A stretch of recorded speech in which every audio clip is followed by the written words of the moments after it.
ជំរាបសួរ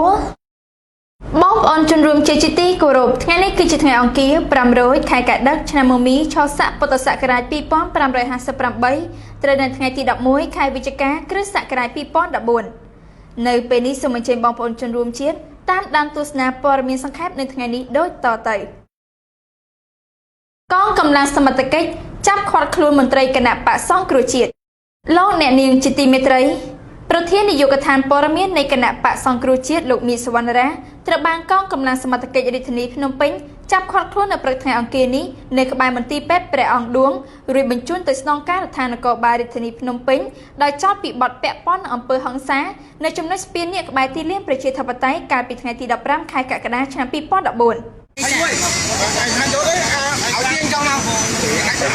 ចាឃើញថាមានការស្មងខ្លួនគាត់ហើយខ្ញុំអ្នកយកទៅបានតែឥឡូវបងឯងចូលជាមួយគ្នាបងចូលនឹងឡានមួយគ្នាបងទៅចូលឡានមួយគ្នាទៅមិនទាញទេមិនថៃគាត់ទេគាត់ចូលតាមតាណាគាត់ចូលតាមតាណាចូលឡានយើឡានយើទៅឡានបាក់តាមហើយមួយឡានអត់អីតែគាត់ដើរបានមិនចាំទេទៅចាឃើញថានេះបាននាំគាត់ទៅហើយ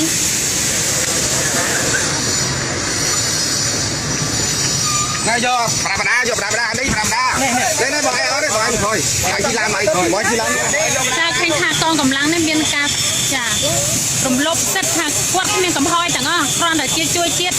គឺថាពួកគាត់នេះចាប្រើកម្លាំងបាយបានអូលោកមេសវណ្ណរាទៅមិនដឹងជាមានរឿងអីទេឃើញថាសូមរំលឹកថាកាលពីថ្ងៃទី15ខែកក្កដាឆ្នាំ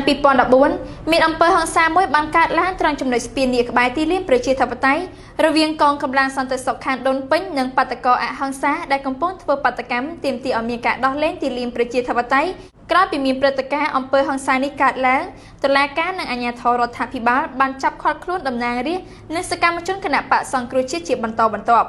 ប៉ុន្តែក៏ត្រូវបានដោះលែងជាបន្តវិញដែរក្រោយមានកិច្ចព្រមព្រៀងនយោបាយរបស់គណៈបកទាំងពីរកាលពីថ្ងៃទី22ខែកក្កដាឆ្នាំ